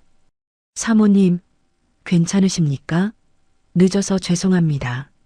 수진은 대답 대신 침대 위에 누운 어머니에게 기어갔습니다. 어머니의 얼굴은 창백했지만 숨은 붙어 있었습니다. 수진은 어머니의 차가운 손을 뺨에 비비며 엉엉 울었습니다. 수진이 목이 쉬도록 불렀습니다. 엄마, 엄마 나왔어. 수진이 왔어. 미안해. 내가 너무 늦었지? 그때였습니다. 소란스러움에 희미하게 의식이 돌아온 어머니가 눈을 아주 조금 떴습니다. 초점 없는 눈동자가 허공을 헤매다 수진의 얼굴을 지나 뒤에 서 있는 오 실장의 얼굴에 머물렀습니다. 30년 전 남편의 비서였던 젊은 오 대리의 얼굴이 겹쳐 보였던 걸까요? 어머니의 입술이 파르르 떨렸습니다. 어머니가 모기만한 목소리로 중얼거렸습니다. 비서, 실장, 님? 오 실장은 억장이 무너지는 듯 고개를 숙였습니다. 그는 젖은 눈으로 어머니에게 깊이 허리를 숙여 인사했습니다. 네, 사모님, 접니다. 오동진입니다. 이제 안심하십시오. 제가 지켜드리겠습니다. 수진은 어머니를 안전한 VIP 병동으로 옮겼습니다. 병실 문 앞에는 오 실장이 배치한 경호원들이 철통 같은 경비를 섰습니다. 이제 어머니는 안전했습니다. 수진은 병실 화장실로 들어갔습니다. 거울 속에 비친 자신의 모습은 처참했습니다. 흙탕물로 얼룩진 얼굴, 찢어진 옷, 헝클어진 머리. 하지만 수진의 눈동자만은 그 어느 때보다 맑고 강렬하게 빛나고 있었죠. 수진은 세면대에 물을 틀어 얼굴을 씻어냈습니다. 검은 흙물이 씻겨 내려가고 하얀 민낯이 드러났습니다. 그녀는 가지고 온 가방을 열었습니다. 그 안에는 할아버지가 미리 준비해둔 검은색 정장이 들어 있었습니다. 수지는 촌스러운 꽃무늬 원피스를 쓰레기통에 처박았습니다. 그리고 단정한 검은 정장으로 갈아입었습니다. 머리를 하나로 질끈 묶고 입술에 발랐던 붉은 립스틱을 휴지로 벅벅 문질러 지웠습니다. 거울 앞에 선 수지는 더 이상 겁에 질린 소녀도 탐욕스러운 꽃뱀도 아니었습니다. 그녀는 복수의 화신이자 거대 기업의 주인을 되찾으러 가는 전사였습니다. 수지는 거울 속 자신을 노려보며 다짐했습니다. 수진이 나직하게 움츠렸습니다. 기다려, 김전무. 당신이 뺏어간 거 이자까지 쳐서 다 받아내줄게. 같은 시각 LD그룹 본사 50층 회장실은 축제 분위기였습니다. 김전무는 회장 의자에 앉아 다리를 책상 위에 올려놓고 샴페인을 마시고 있었죠. 최미라는 옆에서 명품 카탈로그를 뒤적이며 깔깔거렸습니다. 텔레비전 뉴스에서는 김전무가 흘린 가짜 뉴스가 속보로 나오고 있었습니다. 뉴스 앵커가 심각한 표정으로 보도했습니다. LD그룹 강대풍 회장이 노안으로 위독하다는 소식입니다. 의료진은 오늘 밤이 고비라고 전했습니다. 이에 따라 그룹 경영권 승계에 대한 관심이 집중되고 있는데요. 김전무가 뉴스를 보며 킬킬거렸습니다. 타이밍 죽인다. 주가 떨어지면 내 명의로 싹 긁어모아. 내일 아침이면 내가 회장이다, 회장. 최미란이 아양을 떨며 맞장구 쳤습니다. 여보, 당신 정말 대단해. 그 노인네 진작에 저렇게 될 걸 괜히 시간만 끌었네. 그나저나 그 도망간 계집애는 어쩌지? 김전무가 손을 휘저으며 대수롭지 않게 말했습니다. 신경 꺼. 빈털터리로 쫓겨나서 갈 때나 있겠어? 엄마 송장 치우느라 정신없을걸. 쥐새끼 한 마리가 짖어봤자지. 이사회 시작까지는 딱 1시간이 남아 있었습니다. 이사들은 대회의실에 모여 눈치를 보고 있었고 승기는 이미 김전무 쪽으로 기울어 보였습니다. 모든 것이 김전무의 계획대로, 아니 더 완벽하게 흘러가고 있는 듯 했습니다. 하지만 지하 3층 주차장에서는 아무도 예상하지 못한 일이 벌어지고 있었습니다. 화물용 엘리베이터 앞 구석진 자리에 검은색 썬팅을 한 사설 앰뷸런스 한 대가 조용히 주차되어 있었죠. 운전석에 앉아있던 오 실장이 시계를 확인했습니다. 오후 1시 55분. 이사회 시작 5분 전이었습니다. 오 실장이 차에서 내려 뒷문을 열었습니다. 끼익 하는 소리와 함께 앰뷸런스 문이 열렸습니다. 어두운 차 안에서 누군가가 움직였습니다. 환자복을 벗어던지고 빳빳하게 날이 선 회장 정복을 갖춰 입은 노인. 바로 죽어가던 김 회장이었습니다. 김 회장은 휠체어를 거부하고 오 실장의 부축도 마다했습니다. 그는 지팡이를 짚고 두 발로 땅을 딛고 섰습니다. 그의 얼굴은 병색이 완연했지만 눈빛만은 먹이를 노리는 맹금류처럼 매서웠습니다. 김 회장이 지팡이로 바닥을 쿵 찍으며 말했습니다. 가자. 내 회사에 쥐새끼들이 너무 많이 들어왔어. 청소하러 가야지. 오 실장이 90도로 허리를 숙였습니다. 네, 회장님. 모시겠습니다. 김 회장은 비틀거리면서도 한 걸음 한 걸음 엘리베이터를 향해 걸어갔습니다. 그의 뒤로 오 실장과 건장한 경호원들이 따랐습니다. 엘리베이터의 층수 표시등이 숫자를 바꾸며 올라가기 시작했습니다. B3, 1, 10, 20. 숫자가 올라갈수록 김전무의 파멸도 카운트다운에 들어갔습니다.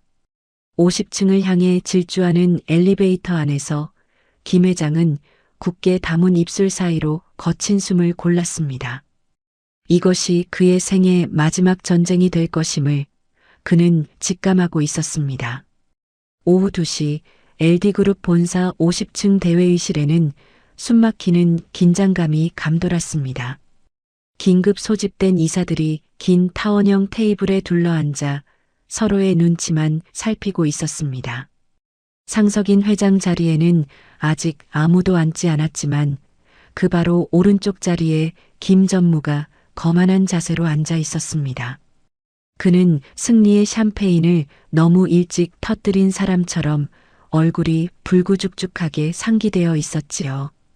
그의 뒤편에는 최미란이 화려한 모피 코트를 걸치고 서서 마치 자신이 이미 안주인이 된 양 이사들을 내려다보고 있었습니다. 김 전무가 헛기침을 크게 하며 마이크를 잡았습니다. 네, 다들 아시다시피 회장님 병세가 급격히 악화되셨습니다. 오늘 밤을 넘기기 힘들다는 게 의료진의 소견입니다. 좌중에서 웅성거리는 소리가 들렸습니다. 안타까워하는 사람도 있었지만 대부분은 줄을 어디에 서야 할지 계산하느라 바쁜 눈치였습니다. 김 전무가 의사봉을 만지작거리며 말을 이었습니다. 회사는 하루라도 선장 없이 표류해서는 안 됩니다. 그래서 제가 아버님의 유지를 받들어 비상경영 체제를 선포하고 신임 회장직을 맡기로 결심했습니다. 최미란이 박수를 치며 분위기를 유도했습니다. 다들 뭐 하세요? 박수 안 치고. 새 회장님 탄생하셨는데 몇몇 이사들이 쭈뼛거리며 박수를 치기 시작했습니다. 김 전무는 만족스러운 듯 입꼬리를 올리며 자리에서 일어났습니다. 김 전무가 의사봉을 높이 치켜들며 외쳤습니다. 그럼 이견이 없는 것으로 알고 이 안건을 통과시키게. 쾅! 육중한 대회의실 양쪽 문이 굉음과 함께 활짝 열렸습니다. 의사봉을 내려치려던 김 전무의 손이 허공에서 멈췄습니다. 모든 이사들의 시선이 일제히 입구로 쏠렸습니다. 열린 문 사이로 또각, 또각하는 구두 소리가 울려 퍼졌습니다. 그 소리는 마치 심판의 시간을 알리는 시계 초침 소리처럼 규칙적이고 냉정했습니다.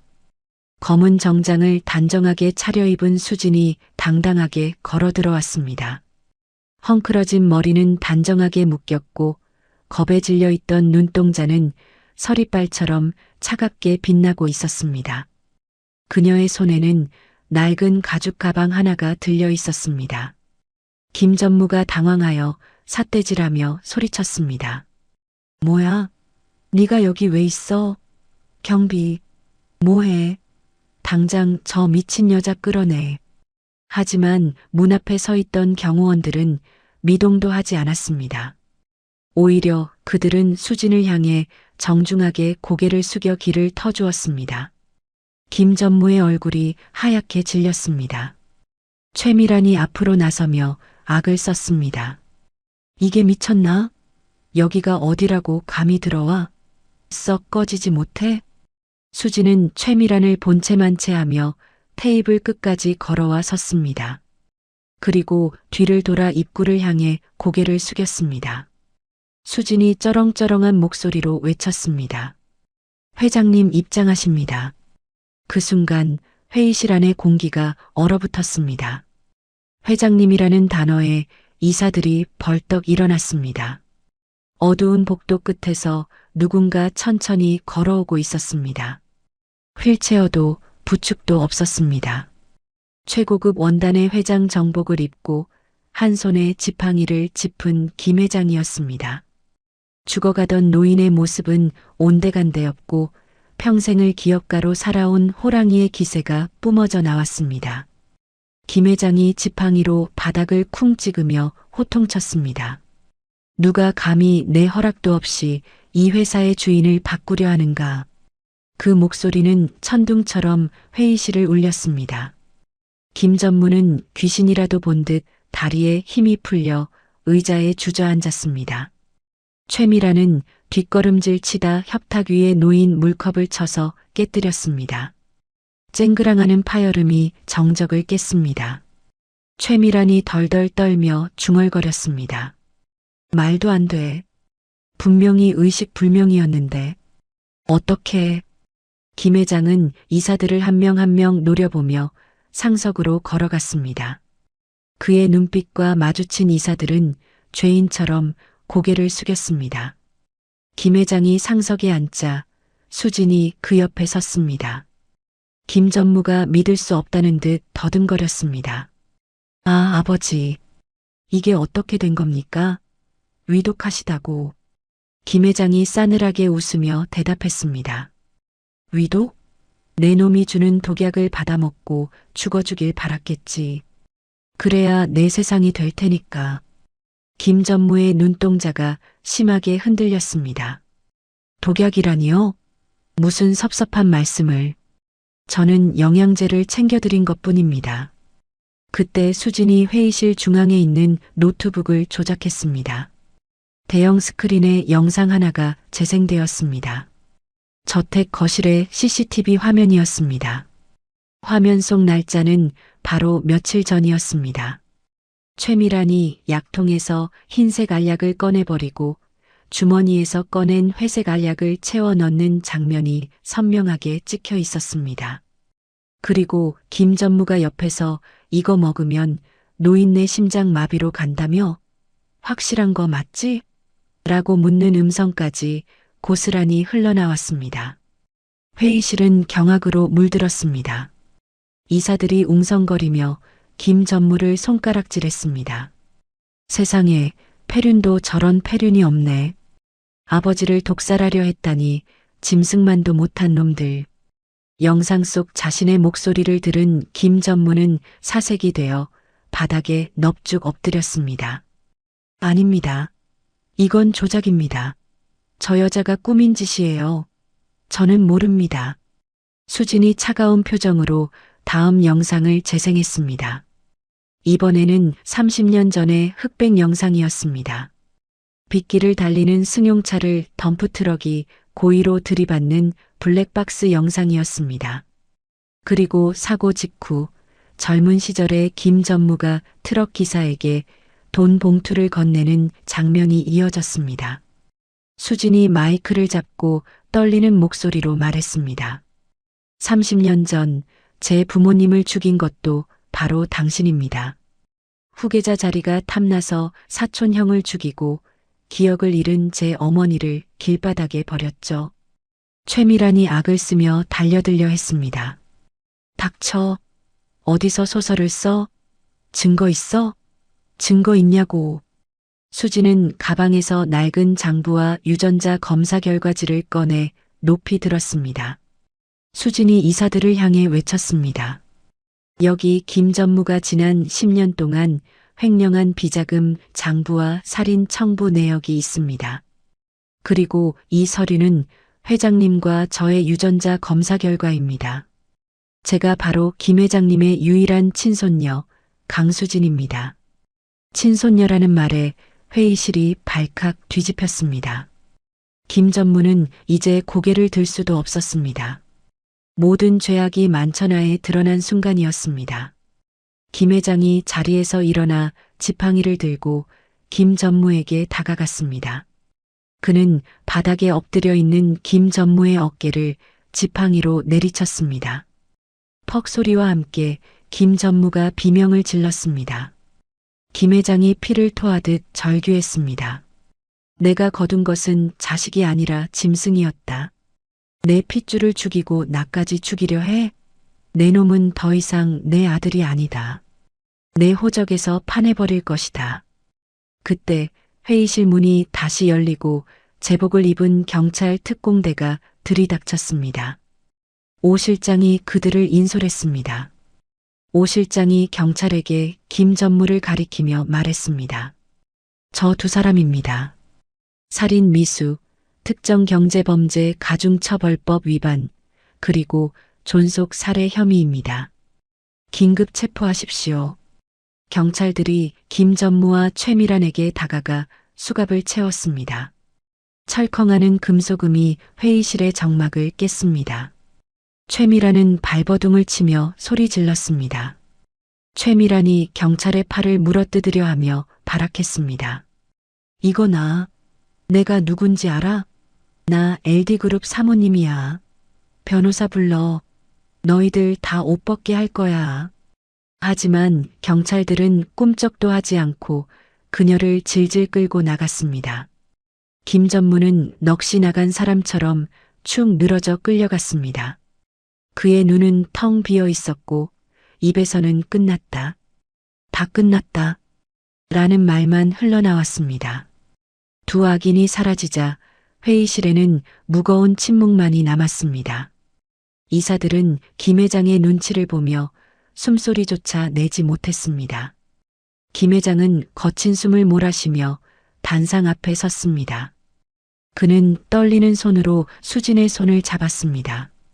그리고 이사들을 향해 천천히 입을 열었습니다. 김 회장이 엄숙하게 선언했습니다.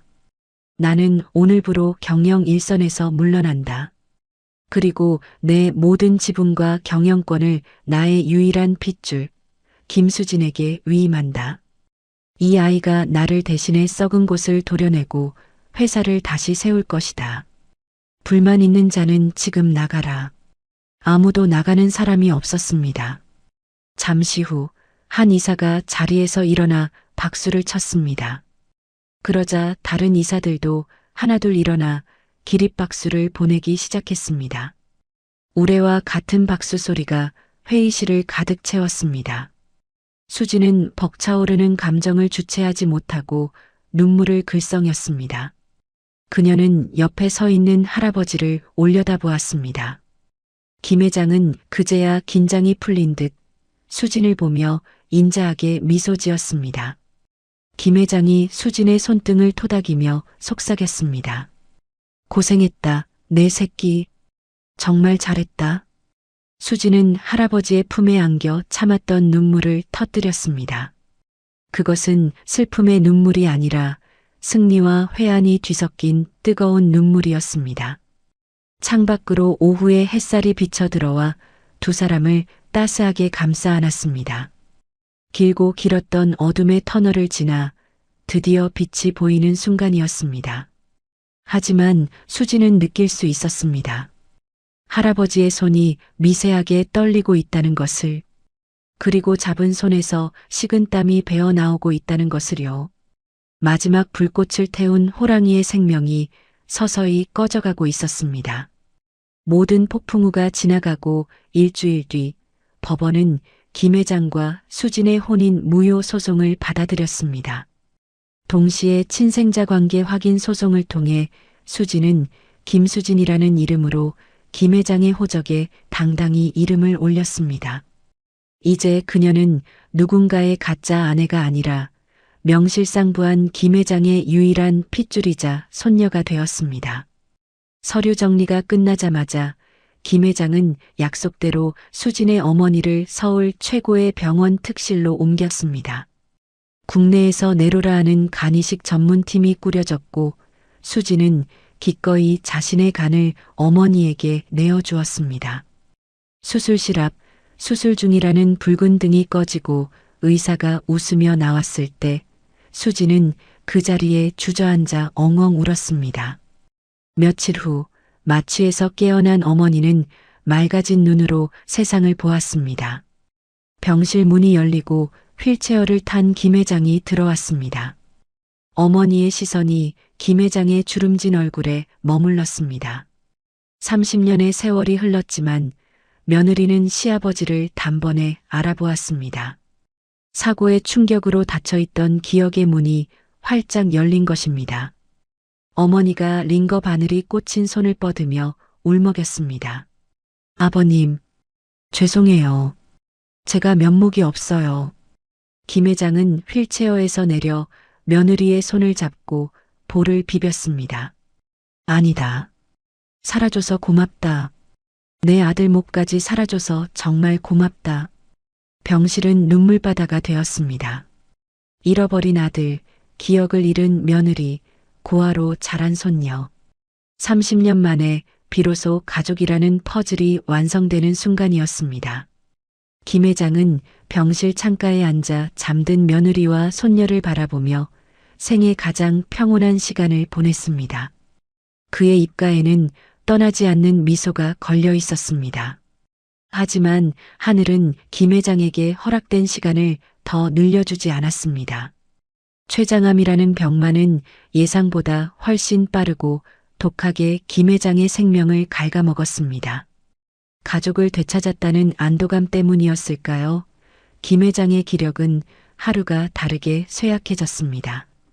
그는 이제 물 한 모금 삼키기도 힘겨워했습니다. 임종이 가까워진 어느 날 밤, 김 회장은 가쁜 숨을 몰아쉬며 수진을 불렀습니다. 김 회장이 베개 밑에서 낡은 봉투를 꺼내 수진에게 건넸습니다. 받아라. 내 유언장이다. 내 모든 지분을 너에게 넘긴다. 그리고 이건 김 회장은 손목에 차고 있던 낡은 가죽 시계를 풀었습니다. 유리가 금가고 밴드가 해진 멈춰버린 시계였습니다. 그것은 30년 전 죽은 아들이 첫 월급을 타서 선물해준 김 회장의 보물 1호였습니다. 김 회장이 떨리는 손으로 수진의 손목에 시계를 채워주며 말했습니다.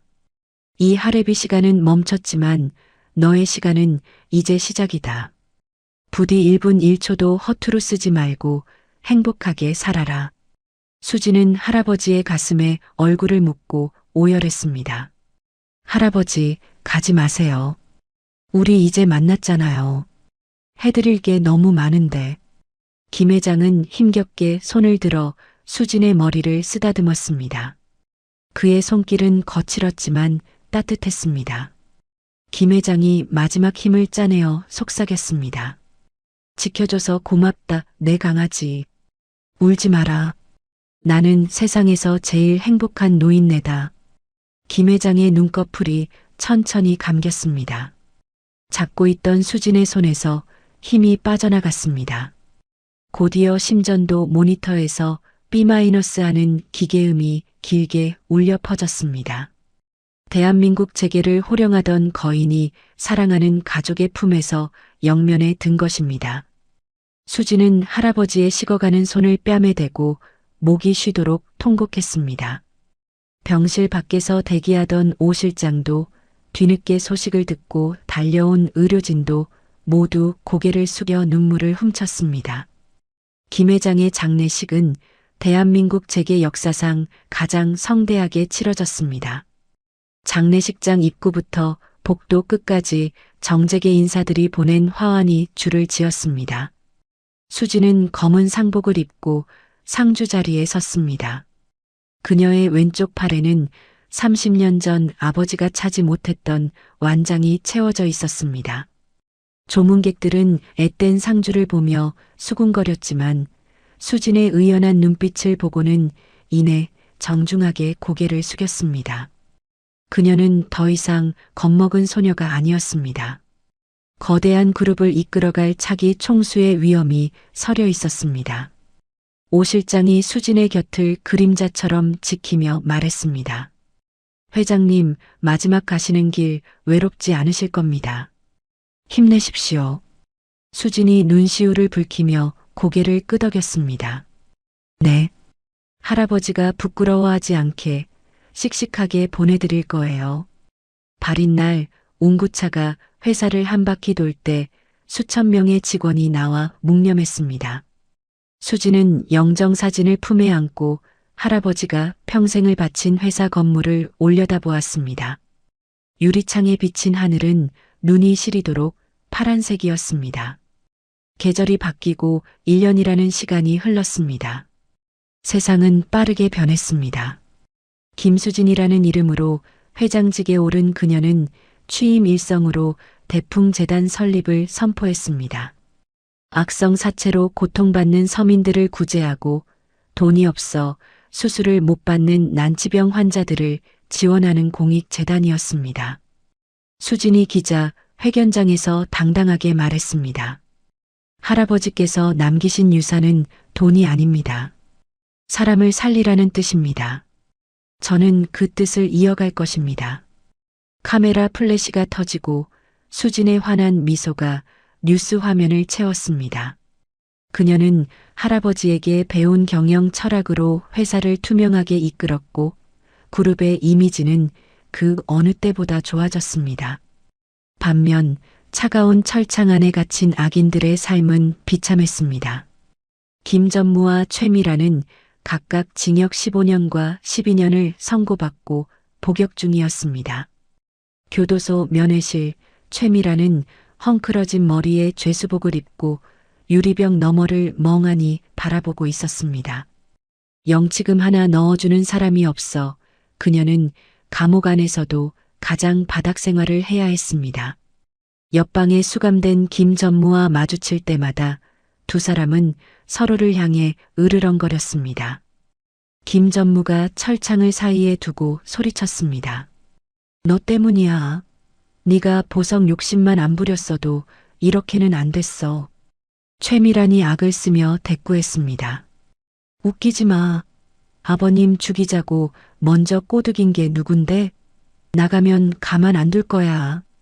서로를 탓하는 그들의 목소리는 공허하게 메아리쳤습니다. 탐욕의 끝은 파멸뿐이라는 것을 그들은 뼈저리게 느끼고 있었습니다. 다시 따스한 봄이 찾아왔습니다. 경기도 양평의 양지바른 언덕, 김 회장의 묘소에는 붉은 철쭉이 만발했습니다. 검은 세단을 타고 수진과 어머니가 도착했습니다. 어머니는 이제 건강을 완전히 회복하여 혈색이 좋았습니다. 두 사람은 할아버지의 묘비 앞에 섰습니다. 수진은 준비해온 붉은 카네이션 한 송이와 대풍재단의 첫 번째 연차 보고서를 비석 위에 올려놓았습니다. 수진이 비석을 쓰다듬으며 밝게 웃었습니다. 할아버지, 저 왔어요. 약속 지켰어요. 재단 만들어서 벌써 100명 넘는 사람들을 도왔어요. 잘했죠? 어머니도 눈물을 훔치며 절을 올렸습니다. 아버님, 편안하시죠? 수진이가 아버님 닮아서 아주 훌륭하게 컸어요. 지켜봐 주세요. 묘비 너머로 산들바람이 불어왔습니다. 바람이 수진의 머리카락을 부드럽게 흐트리고 지나갔습니다. 마치 할아버지가 오냐, 잘했다 하며 머리를 쓰다듬어 주는 것만 같았습니다. 수진은 손목에 찬 낡은 시계를 내려다보았습니다. 시계는 멈춰 있었지만 수진의 시간은 힘차게 흐르고 있었습니다. 수진이 파란 하늘을 올려다보며 말했습니다. 보고 싶어요, 할아버지. 사랑해요. 하늘에는 김 회장의 인자한 미소를 닮은 하얀 구름 한 점이 유유히 흘러가고 있었습니다. 수진은 어머니의 손을 꼭 잡고 언덕을 내려왔습니다. 그녀의 발걸음은 당당했고 눈빛은 희망으로 가득 차 있었습니다. 절망의 끝에서 피어난 꽃은 그 어떤 꽃보다 아름답고 강인했습니다. 이것은 끝이 아니라 또 다른 찬란한 시작이었습니다. 여러분, 오늘 수진 씨의 파란만장한 인생 역전 이야기 어떠셨나요?